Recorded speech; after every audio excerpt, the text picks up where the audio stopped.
and welcome back to day 3 of Real Estate Live UK's first week of events in 2021. The programme, brought to you by White Label and our partners and sponsors, offers a platform for promotion and enables dialogue across the property and placemaking sectors. And this week we've been doing just that. You can view more details about the week of events on our website, realestatelive.co.uk, and I'll let you know about what else is coming up today at the end of this session. Before we begin this session, to kickstart the audience engagement, we'll be launching a poll asking what will be the most significant trend for regeneration professionals in 2021. A few options will be appearing on your screen in just a moment, so please take your time to read through those and submit your answer. And while you're doing that, I'm delighted to introduce our next panel, one I'm really looking forward to, discussing how global cities can drive recovery in partnership with Primera.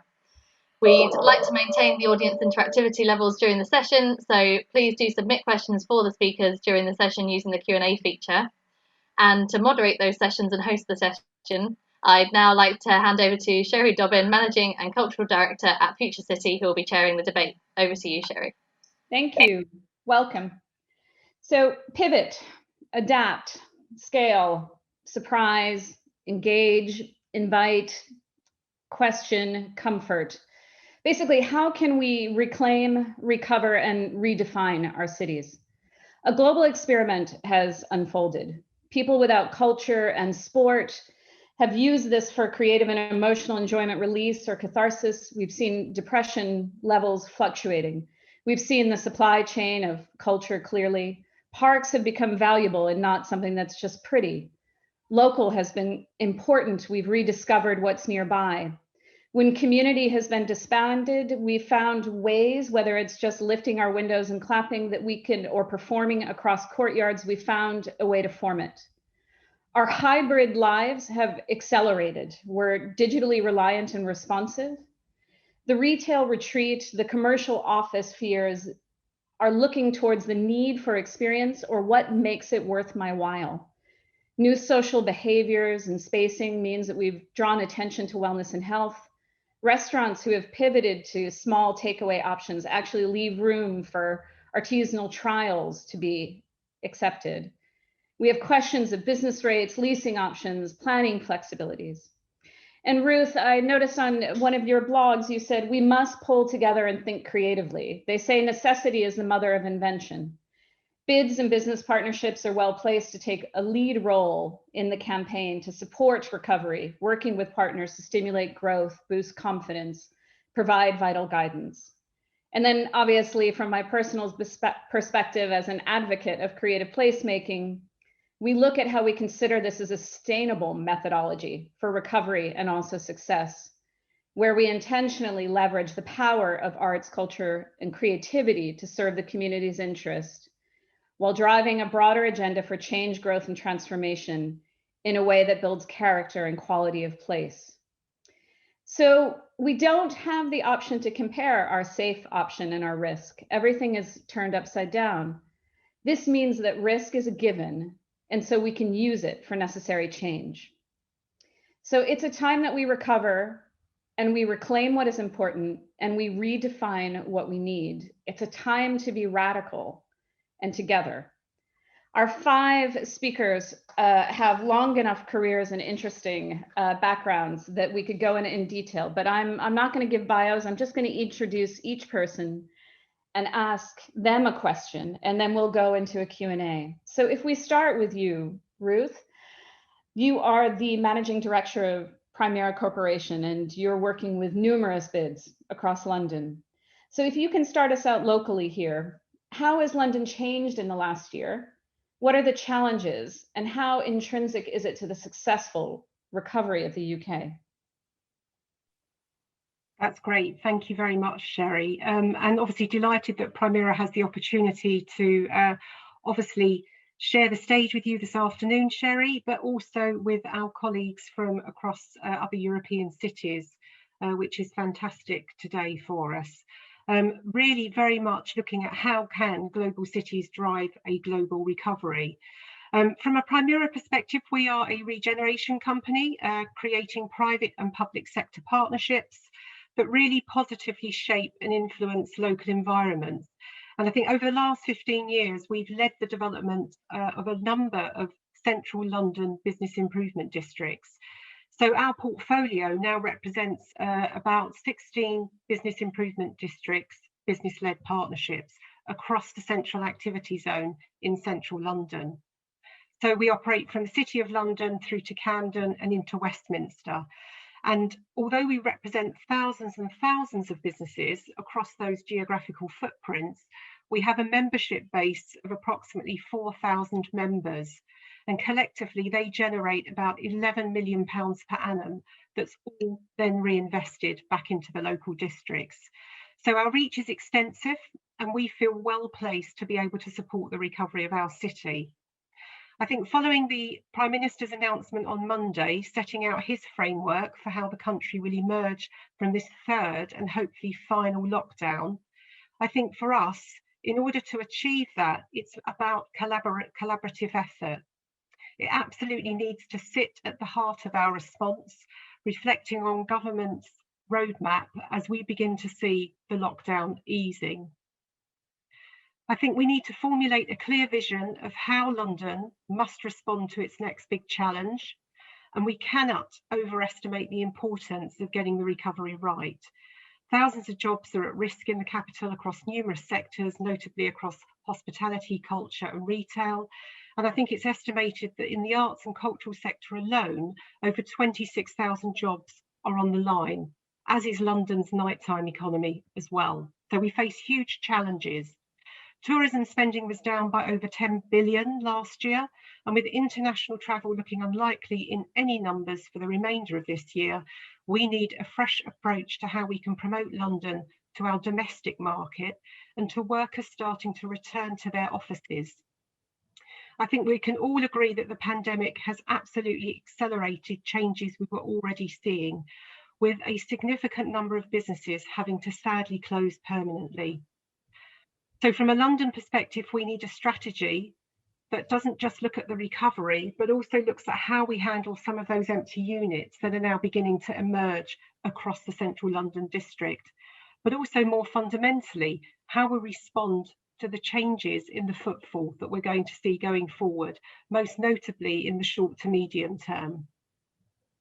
I think that with every challenge, it presents us with an opportunity. And I think that absolutely gives London essentially the opportunity to think about a rebrand. How can we appeal to new audiences? How can we work harder to promote its unique world-class assets, but remind people what's so fabulous about this global city? This isn't just a London problem, but something impacting urban centres around the world. And as we have seen, our lifestyles have also changed due to the pandemic. I think as the engine room of the economy, London responds to the recovery and how its impact will obviously ripple out to the rest of the nation. The capital's economy accounts for a quarter of the UK's total economic output, and before the pandemic contributed to a net 38.7 billion to the Treasury. And whilst we cannot expect the recovery to be easy, we must be ready to reinvigorate our city with energy and optimism. We have a unique opportunity to reframe our relationship with the city around us, but also to retain some of the unintended positive impacts of the last year. And I think mental health and well-being, for example, will be one area that will be front and centre within the workplace going forward. I think the role of the private sector is going to be vital, and it's essential that businesses pull together with the public sector to achieve its biggest impact. So let's work together to create a shared vision of the sort of city we all want to see, combining our collective resources and expertise, but seizing the opportunity to do things better, to work harder, play harder, but more fundamentally, embrace our capital city in new and more rewarding ways. I think we all appreciate, and you touched upon this, Sherry, we won't be coming back into zone 1 to work 5 days a week. We are going to be moving more to a hybrid way of working. But let's make the days we are here matter even more. And I think if we place this sentiment at the heart of our recovery, we will make good decisions. We will make our environment cleaner and more attractive, and we will design inspirational and innovative workspaces. So to sum up, I see this recovery really giving us the opportunity to embark on a new era of partnership working, not just between the public and private sectors, but with our local communities as well, but with other cities here in the UK and around the world forever. So with businesses collaborating more and more, I think it opens up a fantastic new opportunity in terms of how we move forward into that recovery phase. So what I'd like to do is hand back to Sherry, and obviously we'd just like to say to the audience out there, please do participate in the Q&A. So thank you. Great, thank you, Ruth. And you're touching on many of those issues. We're going to go across our team first, grab some of these points, and then bring it into the discussion. But obviously, collaboration and thinking together, and bids being at the center of so many entities, you know, there is the possibility to do this. Our next speaker is Staffan Ingvarsson, and he is the CEO of the Stockholm business region. I've probably butchered your name, for which I apologize. And you know, we all were watching Sweden. You were handling the lockdown differently. And so how has that approach impacted you, and then also Stockholm specifically, and where you're headed? Thank you, Sherry. Nice to be here, to be able to attend. Maybe next year we'll do this in a hybrid way, and I'll have the opportunity to go to London as well. Well, I think Sweden, as you know, has chosen a different strategy from day one during this pandemic. During the course of time, maybe the Swedish approach has been more similar than to other European countries. But from the beginning, it was more of a voluntary or a soft lockdown that we saw, where recommendations from the authorities was that if you have the opportunity, please work from home.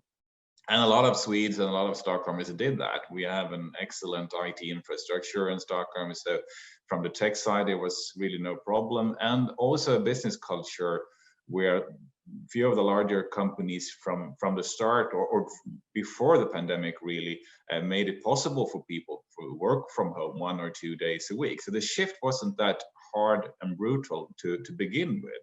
But I think that over this year, of course, that has changed. A lot of those issues that you were touching on, Sherry, and so did you, Ruth. How do we react as human beings to this year that's been a very strange year?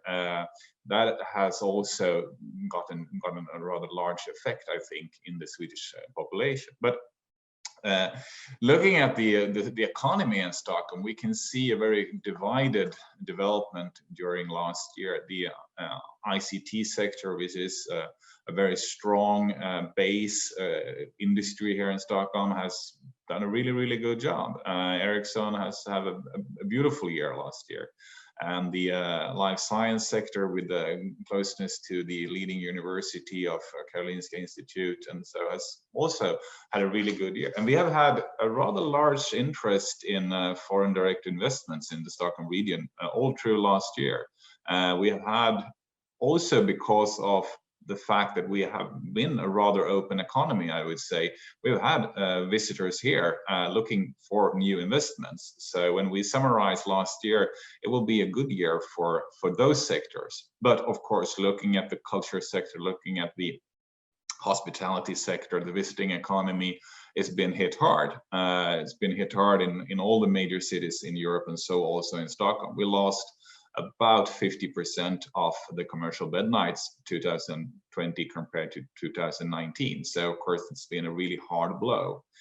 And because of that, and because of the awareness that this has brought to the dialogue, I would say that we today have a extremely good dialogue between the city, between the larger real estate owners and the larger restaurants and hotels.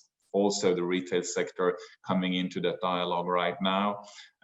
What kind of city do we want to have tomorrow? What kind of city do we want to have in a 2, 3, 4 year time frame? And there's a lot of discussion right now concerning the role of culture, of course, in this. How can we reinvent the city centers?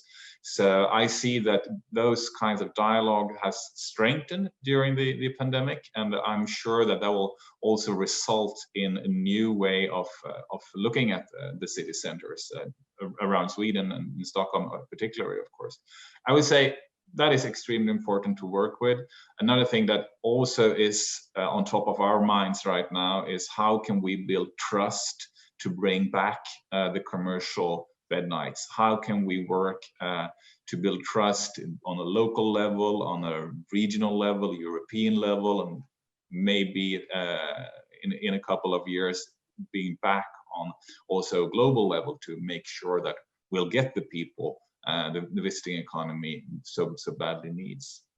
Yeah, I think it's great what you talk about. The collaboration is also a financial one, right? And this is one of the advantages of bids and pooling together money and understanding how we can support the entire ecosystem by those who are strong at one point and might be weaker, at another. So Rozina Spinnoy, you are the founder of the bids in Belgium. So for those of you who may not know this, Belgium is not a city, it is a country. So Rozina's got a little bit of reflecting, how cities make this up, but you also of course have Brussels, which is our EU sort of, well, I guess I can't say is the EU city center. So can you tell us a little bit about what you faced and particularly, understanding that sort of federal relationship and then what might be localized? Yeah. Well, thank you, and it's good to be here. And indeed, of course, I'm here in Belgium with a Scottish accent, I have to say. So with bids here in Belgium, I have to also say we don't have the legislative law that other countries have with the bids, as also explained there with Sweden. It's very complicated here, so it's very much a private run NGO. And we work a lot in a little bit of sort of reinventing the bids to be more holistic and really doing the collaboration with using creative design thinking, working with citizens, working with local businesses, working with the ecosystem of change makers and innovators, because we've seen, if anything, during this COVID period, an immense amount of innovation happening from the ground level up.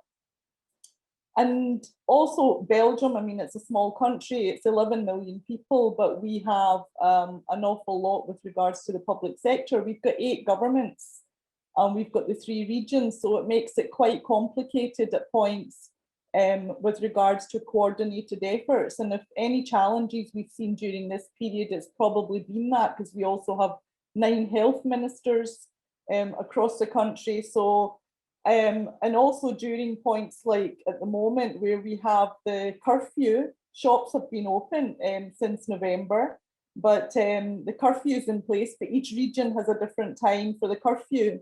So we have the 3 regions, of course, of Brussels, Wallonia and Flanders.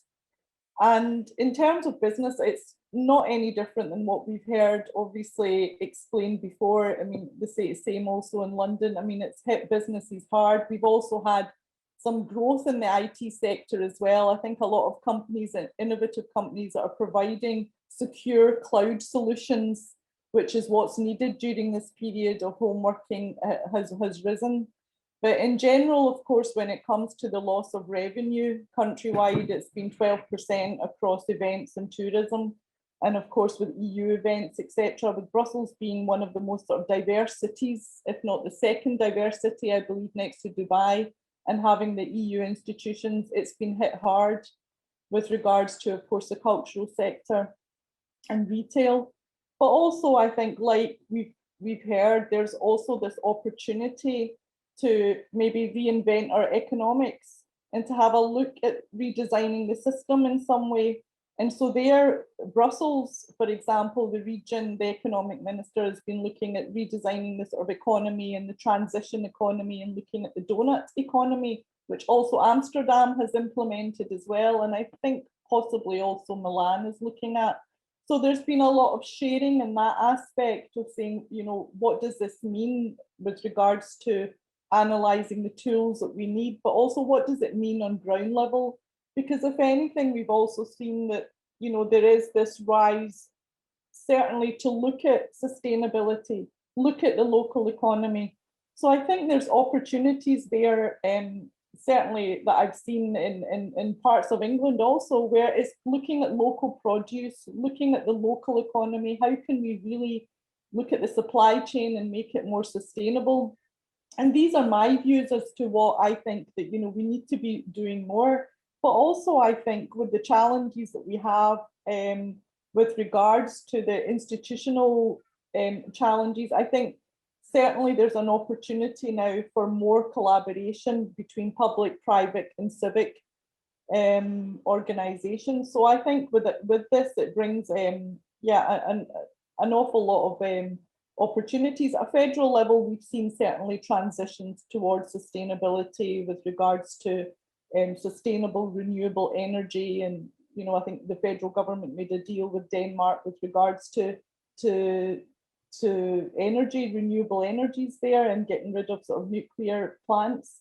So I think there's an awful lot of opportunity for collaboration across the board, multi-stakeholder, cross-sector, using creativity, definitely, and I think design creativity as levers, key levers for change for the economy. Great, and we're going to hit on some of those specifics in the discussion, and we'll use this as our first opportunity to do that global sharing. And next, I've got Richard Guiney, who is the Chief Executive of DublinTown. And we want to talk about specifically what's been going on in Dublin. I think you've said it's one of the heaviest lockdowns in the EU. And how has this changed the role? And particularly if you can talk to us about, you know, how this has impacted the retail experience. And what's important, what we're finding as a trend now as a result. And please also, I'm reminded people start populating questions for the Q&A. And also if you've got an example of something that's worked really well. All right, thank you, Richard. Yeah, thank you, Sherry. Yeah, as you said, Ireland has had probably the heaviest lockdown and the deepest lockdown and the longest lockdown. So it has certainly impacted on the consumer-facing businesses. But our experience is very similar to those that have been outlined by my colleagues. So, for example, the Irish economy will actually grow. It did grow in 2020 by 3%, driven largely by the IT and the pharmaceutical industries. It actually had quite a good year. But within Dublin City, our footfall was trending down 75% on the 2019 levels. Obviously, we've had quite an impact on the retail and hospitality sectors. But to some extent, we had anticipated changes within consumer behavior. We knew that consumers were edging more towards purchasing experiences, wishing to engage in entertainment, wishing to engage with hospitality, and less interested in buying material goods. And certainly the research with Gen Z, the folks that are coming to adulthood, we anticipated that this was going to accelerate quite considerably. So in the latter part of the 20-teens, we were actually engaging with Dublin City Council on re-engineering the city and refocusing it, particularly in the northern commercial core, which was very heavily dependent on retail for its footfall, and particularly large floor plate retail, which our research was indicating was actually going to be seriously challenged. Now, where we thought we might have 10 years to address this, COVID came along and we had 10 months. And we have seen, unfortunately, a number of large closures, the likes of Debenhams, Monsoon, Accessorize, Links of London, Warehouse, Topshop, Cat Kits, and we could go on. And it's that form of larger chain retail that we've actually lost out of the city. So even though obviously our hospitality, our leisure and tourism facing businesses have been severely challenged, they've been fed the lifeline of government supports and they're still with us. And I think the optimism that vaccines will lead to some normality is keeping those businesses, you know, they're taking on debt to maintain their presence. But, you know, we will see fundamental change, I think. You know, we've addressed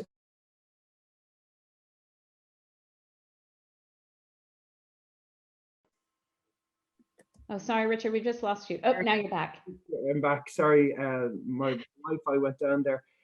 Yeah, no. So we have seen those changes, and I think we can anticipate that they're going to increase. And I think one of the things that COVID has shown just how fragile, I suppose, a lot of our way of life has been, and you know, the impacts of climate change will be even more dramatic. So, you know, certainly we've seen our children. In 2019, we saw tens of thousands of school children marching on our Parliament building demanding change, and they will expect us to make the appropriate changes. So we now have an opportunity. I think COVID has accelerated the processes. It's made us think about the futures of our cities.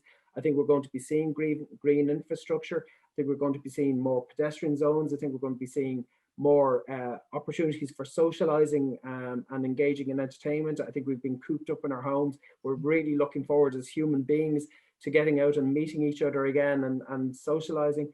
And I think this presents huge opportunities for our towns and cities to refocus themselves as locations where people want to engage. And I think perhaps we're looking at the model of city centres pre-industrial revolution, the pre-retail boom. There still will be retail. You know, that retail is going to be a very important part, but perhaps not as dominant a part. And the other thing for towns and cities like for Dublin, we will have more residential uses. So we're going to have more evening and nighttime economy uses, and we're going to have more residential uses. And I think at the planning stage, we need to be understanding what we need to do to ensure that we don't have conflicts between those. So for us as an organisation that I suppose bridges the public and private sectors, we are bringing together the city council planners, the local offices, and the property owners, the developers, and the agents to tease out what it is that we need to do in Dublin to ensure that it is relevant for our population, and particularly the younger population in the years to come. So yeah, it's and I'm really keen on hearing the views of the other panelists and the questions from the audience, because I don't think any of us have a monopoly of wisdom on this one, and I think we can all learn from each other and make the right decisions for our towns and cities. Yeah, absolutely. And again, please start putting your questions and your answers in there, because we want to delve into specifics. You know, bids got to deal with the nitty gritty, and so we want to start getting into those examples.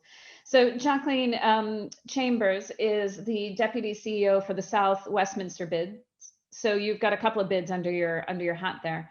And can you tell us about the main drivers for recovery, specifically in Westminster? And also, can you delve in a bit about office communities, what's needed in office, and the kind of changes that we have coming up? Yeah, absolutely. Thank you for the invitation. And it's really interesting to hear from other cities, because it can feel quite lonely battling away through multiple lockdowns in London alone. So it's good to know that the other cities are facing similar challenges. So I'm working for the South Westminster bids, which cover North Bank, Victoria, and Victoria Westminster bids. So that's the area of central London stretching from Victoria Station to the Royal Courts of Justice on the fringes of the City of London. And it encompasses key London landmarks, so Westminster Abbey and the Palace of Westminster in Somerset. Those bids to become the second largest collective bid in London, second to the new West End Company. Those bids are home to a workforce of 114,000 jobs and people, usually, equating to 19% of the workforce in Westminster. So the area is very driven by office workers and the ecosystem surrounding them, and international visitors to those key London landmarks. In terms of recovery, besides the worrying economic impacts of the pandemic, I think one of the biggest challenges we're going to face will be changing public opinion and successfully encouraging people to return to the city centre. You know, for a year now nearly, our habits have changed, new ones have formed, and all indications are that we will not be returning to 5 days a week of office workers returning to their desks in central London, perhaps ever. So this will have a significant impact on that ecosystem in central London, and we must face the reality of this risk to our leisure, retail and hospitality sectors, as Richard and others have mentioned. London, I'd be interested to know from other panelists if it's the same where you are, but we did some research over the last autumn and looked at who returned during the summer, because the message on work from home changed in London, and compared to other cities like Madrid, Barcelona, Paris, we saw a much smaller return to the office than some other European cities. Our initial findings suggest this might be to do with commute lengths and that Londoners generally face longer commutes than elsewhere in Europe. And there's a real reluctance to trust that public transport is safe. And so that's something we know we're going to face if and when that messaging does change. There may be a significant lag. So we've got to find ways to support the hospitality sector to win back custom, to enhance their offer, and absolutely restore people's trust and confidence that it's safe to come back to the city. So we're busy putting plans in place in South Westminster, focusing on public realm and people's experiences, and placing more emphasis on health and well-being, and making workplaces into locations that people feel comfortable accessing, and with added space for collaboration, and working with those landowners on more meeting spaces and how to access offices in more sustainable ways, that, you know, cycling, etc., walking where possible. We're also focused on the visitor economy, and how we can ensure that when office workers do return, and if they do return even just 2 or 3 days a week, how they can really invest in the city during that period, and make sure that perhaps we won't see such a dip in spend, but maybe people will really focus their activity elsewhere in the city around those few days that they are in. And we've got to really focus, I think, on what makes London unique, what makes it special, and what's authentic to our area, and use those hooks to try and encourage people in to our city. And perhaps this year that means focusing on our domestic tourists more than international visitors. We've had some anecdotal evidence locally that bookings from domestic visitors are going up in our local hotels, which is really positive and is not something we usually see. It's usually very much international visitors during the summer in London. But we really want to focus on a marketing campaign with our other cities nationally, to try and encourage people through the summer, if there is a successful vaccination programme and a relaxation of the lockdowns in the UK, which it seems like there will be, to encourage them to consider visiting cities and not just those traditional countryside and coastal locations this year. I'll stop there, Sherry, because I know we're a little bit tight on time. We are, but I mean, you know, we've got such fascinating people, and luckily part of what you've done in your introductions is also a little bit of what the closing question was going to be, so we can do that. I think what's really important here is, let's get on to some specifics.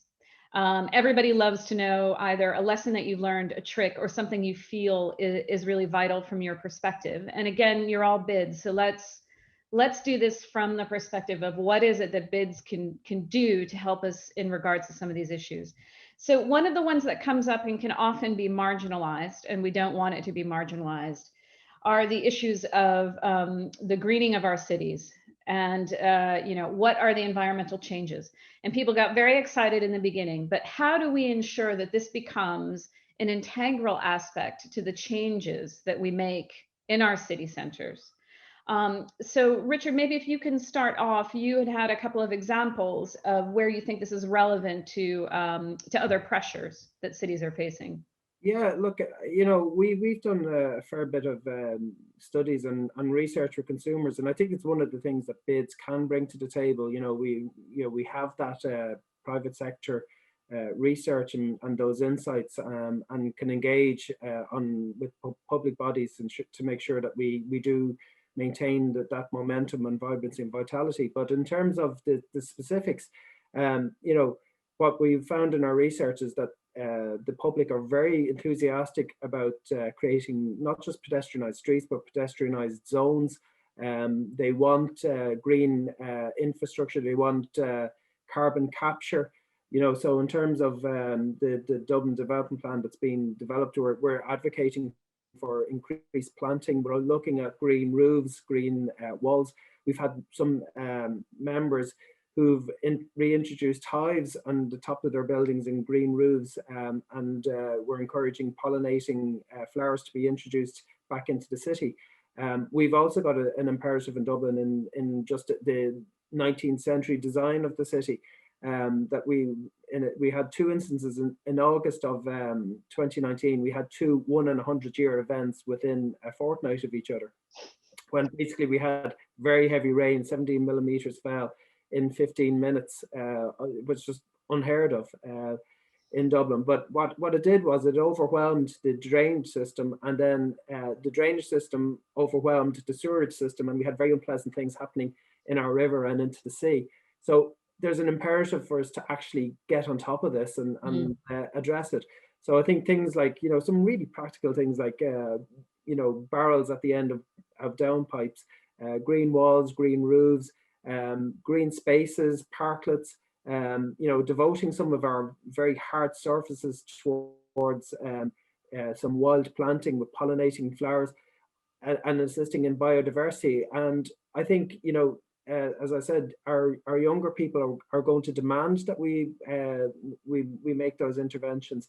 And I think as well, in terms of having the pedestrian zones, you know, the factors are 4 and 5 to 1 that people want this. And the, you know, a lot of traditional retailers would say if you pedestrianize too much, you know, you take out the vibrancy. So we asked the public in terms of, you know, specifically those who drive into the city, you know, what impact it would have if the street that they used to get to their car park was pedestrianized. And we found that, you know, so it's 20% of people who are driving as customers to the city.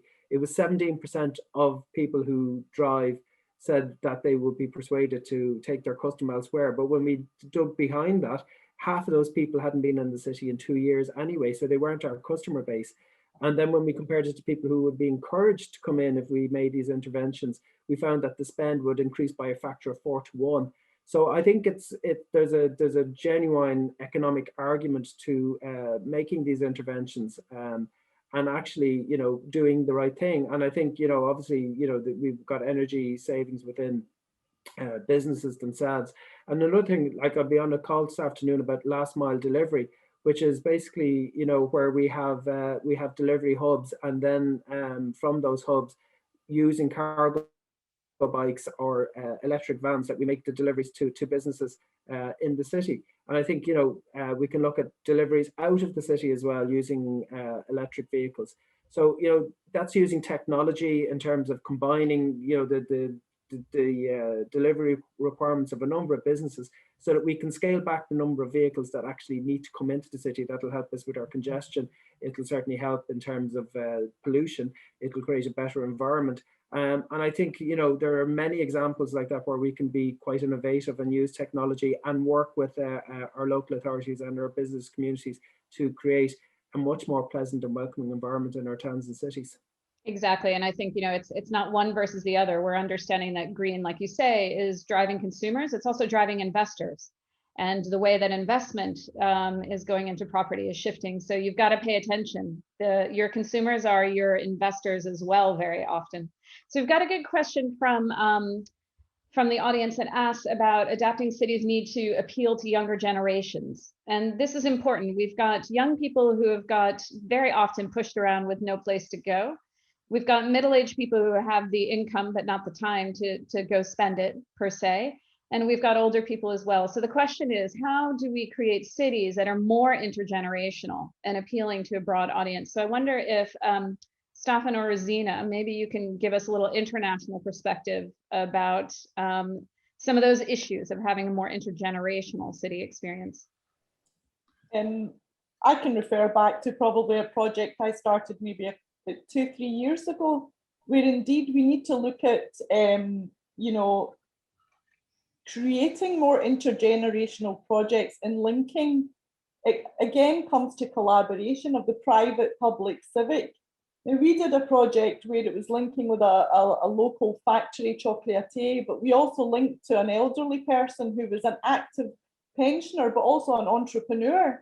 And of course, once he retired, then he felt he wasn't useful anymore. So again, I think we need to encourage more collaborations and look at the elderly community as resourceful. There's a lot of experience there. There's a lot of opportunities also to mentor young people, young businesses, entrepreneurs. And I think there it's a missed opportunity, and it's something that we should really focus on a lot more. And also I think it tackles a lot of the issues regarding mental well-being. You know, I mean, I can say the person I collaborated with, he was alone. So he was lonely. So again, there was an opportunity to have social engagement, be useful again, work with business. And it's also tapping into the social economy. So I think there's a lot of opportunities there to collaborate and really link elderly people with young people who are either unemployed or looking for apprenticeships, and kind of link, you know, create zones where people can actually kind of encourage each other and help each other more than we would ever realize. Yeah, it's important. I think the apprenticeship and the mentorship is sort of coming in those directions. Staffan, have you experienced anything that has worked either in sort of public realm or activities, or something that you focused on also with I think that one of the things that's important is younger people feeling that they're part of the community. It's not just when you're, you know, cute and young and are on a slide, and then all of a sudden when you're working, there's all this time in between. Are there things that you found effective, or even through the softer lockdown? Oh, definitely, and I think it's a very good topic. We've been working quite a lot with creating spaces where you don't have to pay to be there, which is of course a really important part of this. It could be parks, and it could be various inside areas, and we've been working together with a few of the larger real estate owners, transforming a part of a larger galleria to a skate park. And one of the really downtown office building is right now being rebuilt, 5 floors of it, to host an esports center that is financed in part by one of the founders of ABBA, the music group, and pop house group. So it will be a mixed commercial and mixed non-commercial zone, and we've been hugely involved in that from the city's perspective as well, trying to create this zone where you will be allowed to be there without buying anything. And I think that is important, to create those spaces where you can feel that you belong. Yeah, and that whole idea of consuming experience. You know, Yeah. retail was really focused on quick exchange of goods, money for goods, and now we're talking about a consumer experience as well. And so this brings up another question from the audience: is how can we look at new, meaningful private-public partnerships? You know, let's face it, everybody goes, well, government pay this, but if business rates aren't coming in, if things aren't feeding into the public sector to be able to pay for it, there will also be more pressure on private sector. But rather than pushing this back and forth, how is it we can really come up with a new sustainable investment model where people are encouraged from both sides? And Jacqueline, since you work with a couple of bids, can you talk to us about a couple of successful ventures, or what has been appealing to the private sector as well as the public sector? Well, I think it's a really good point, and something I see the question is from Nadia, a fellow London bids, that she will know as well as me, comes up time and time and again. And I think we've had success where the bids have acted as a catalyst. So where we have, sort of started the ball rolling on a project and been able to demonstrate the investment value of taking forward a public realm scheme. So in North Bank recently, we're sort of delighted this additional sort of £18 million investment in a sort of large pedestrianisation and cultural quarter scheme has been released by the local authority to take it forward to the next stage. But that would not have happened if it had not been for the bids and businesses sort of starting that conversation. So I think that's something we need to continue to do, and we already definitely do in London. But exactly, I think the reason Nadia's asking that question is, we certainly do feel in London we're in this unique position where, as my colleague Ruth said earlier, we sort of drive 25% of the UK economy, but then it's really sort of not politically favourable to be seen to be promoting and supporting London. There's this sort of widely held understanding that London gets everything, and so the right political tone to take is to be supporting other parts of the country. So we are in a bit of a tricky position, especially when it comes to the shrinking public purse. So we're going to have to be clever about how we can demonstrate the return on investment for those public realm schemes. But we do know that it exists, and we have been successful at making that case elsewhere. So I think it's going to take perhaps more sort of pushing on the financial side rather than making the emotional campaigns that sometimes work elsewhere in the country. I do think we're in a very tricky position when it comes to that in London. Yeah, and that is a good point. One of the things you're talking about is, as bids, you can get the private investment also putting together an argument and putting up their commitment first. which enables a better discussion than with public sector. And also you come to the table as matching something, as opposed to just asking for. The other thing is, you know, as an American, we always say you don't take it seriously until you put some money into it. You know, people really own it, no matter how small their investment might be, as long as they put something forward. So understanding how you can ring fence some of that or use some of your funds to be able to put that message forward means people will be invested in it and invested in seeing its success. And I think the tactic can be quite crucial. We've got a good question here around if people are able to work some shorter times in urban areas, and that means they'd actually have time to spend in some of these amenities that we're thinking about supporting. You might be able to go to a museum or a gallery or just sit in a park for a while. So the question is there some anecdotal evidence that shows that shorter working hours can be more productive? Often we look to our European counterparts to explain this, but do you have any examples of businesses who have either shortened their period of time or maybe efforts where you've encouraged people? Yeah, Staffan. I can start. I think you can probably look for evidence on both sides of that question, but I see an interesting trend right now where a few of the more modern companies in the ICT sector is stating that after the pandemic we will have you will be able as an employee of Spotify or what have you to work wherever you want. So it's an increased flexibility that I think is coming to coming right now, and that will be very interesting. And knowing the people behind Spotify, I know they are not doing this if they don't know that this will also boost creativity. So it's anecdotally, but probably so. Well, that's a good point. I mean, this might mean when it comes to either, you know, what we're having is a lot of either cooperative tenancy, or some people are calling it co-location. Basically, you know, the office can spill into other environments. Retail, leisure spills into office. We're having more of these shared sort of spaces.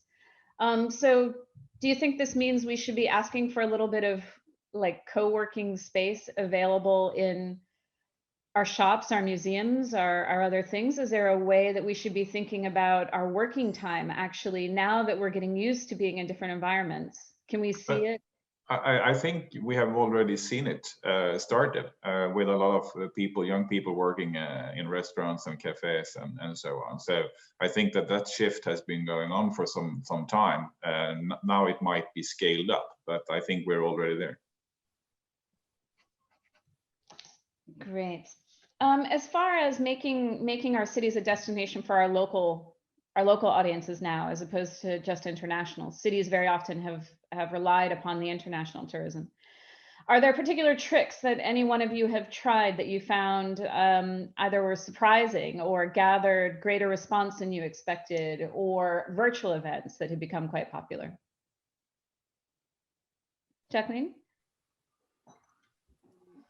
Well, we haven't yet tried tricks to attract people into our area as we still remain in lockdown, but it's very much something we will be trying this summer and running local campaigns trying to celebrate local heroes who've done something unusual or particularly helpful over the last year. And we're going to try and sort of target family visitors, which again is, as you say, not our usual target market. But we have also run a large series of virtual events, and it's an interesting one as a bid because, you know, we're majority office worker members, and you know, how do you keep them connected with their place of work when they haven't been there for so long? So at first we sort of put these events on so that they would feel that their events program hadn't disappeared, but quickly we realized, we sort of started this in April last year, it was a way to keep them connected with the businesses, the retail, leisure, hospitality businesses locally.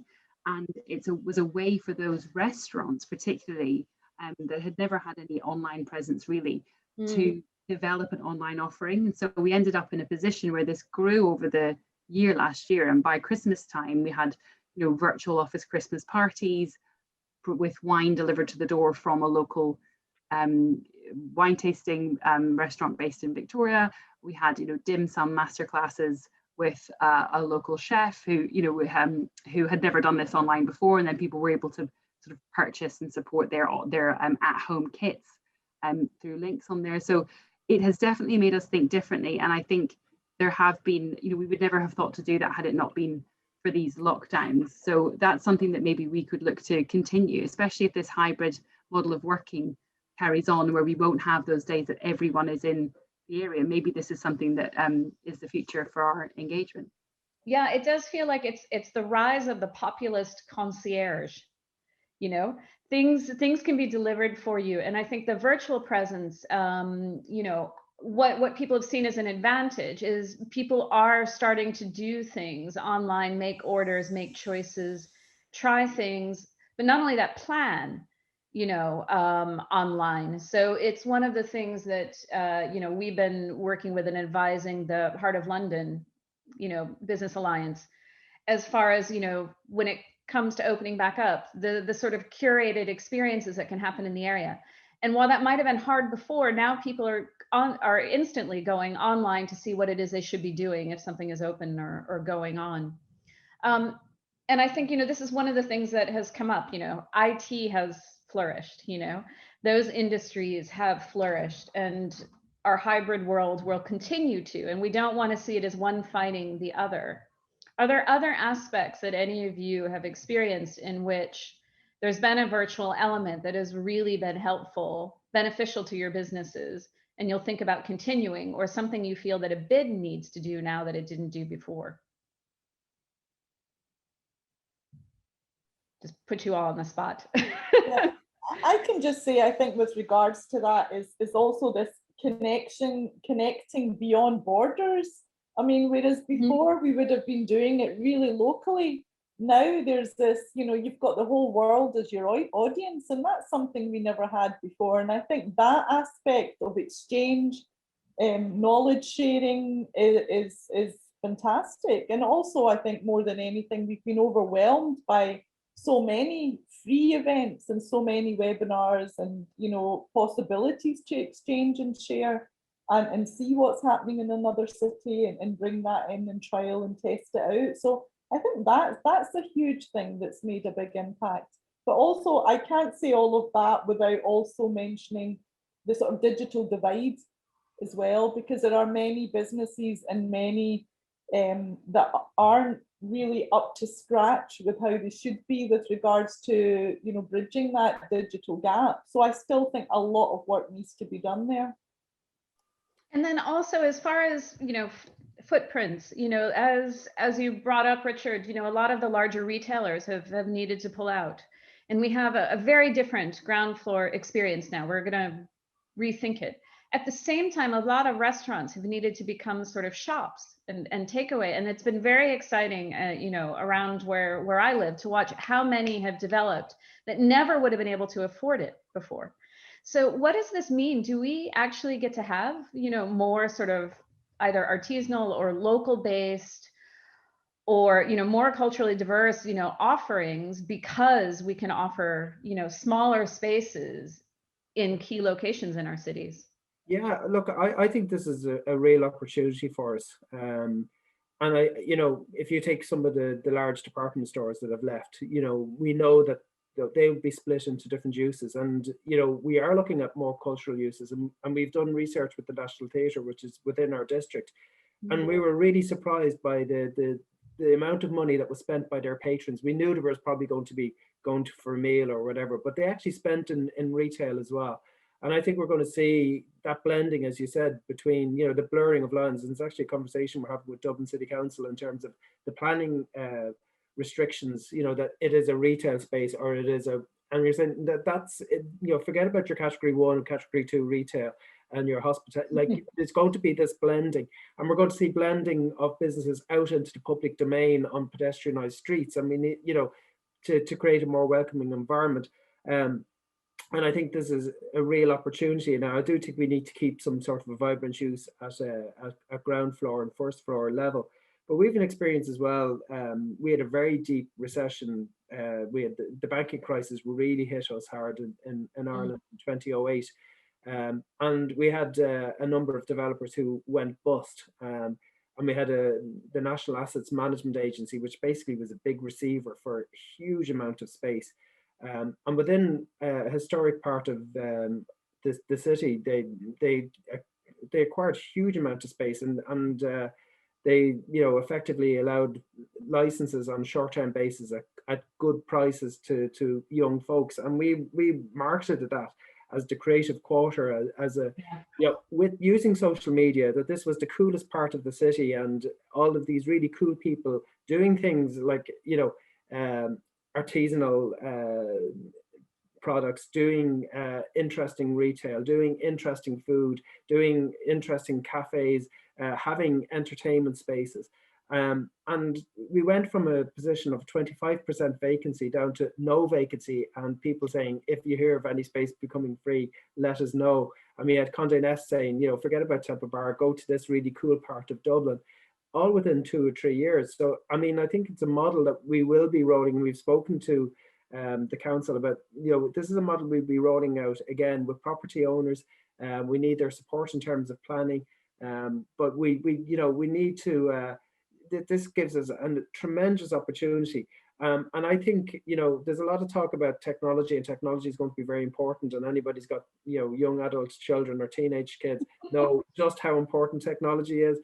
But at the end of the day, we're still a social creature, and I think the ability to socialize within the city, like pre-COVID, more people dined in Dublin than shopped, and I think that social aspect of the city is going to come to the fore again, and more so perhaps than it was previously. So I refuse to be anything other than optimistic for the future of the city.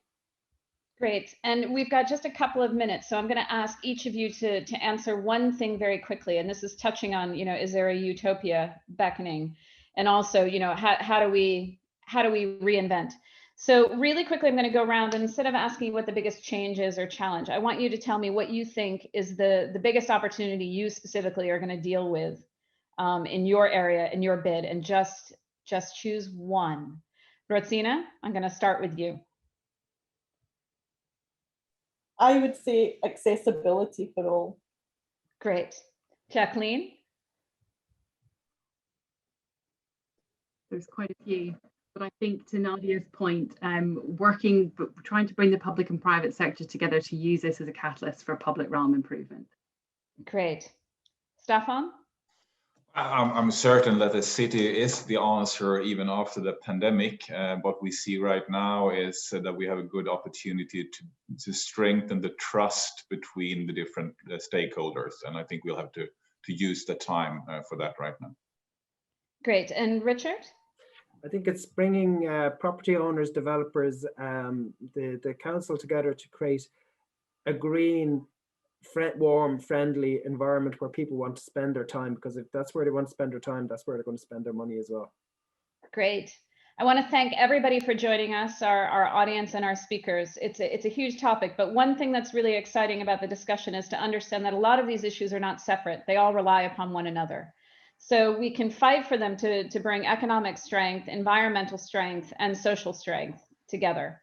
So thank you all for joining us, and I'm going to hand back to Bonnie, who's going to take us back to the total event. Thank you so much. Great. Thank you, Sherry, and thank you very much to our panel. It was really fantastic to hear some insight into the journey and recovery of places across Europe, and hopefully we can pick the conversation back up in our June programme to see how the next chapter unfolds, continuing the exchange and knowledge sharing that was mentioned as a big positive of the events over the last year. So thank you very much for joining us. Speaking of future sessions, audience, we would be delighted to see you tuning into some of those.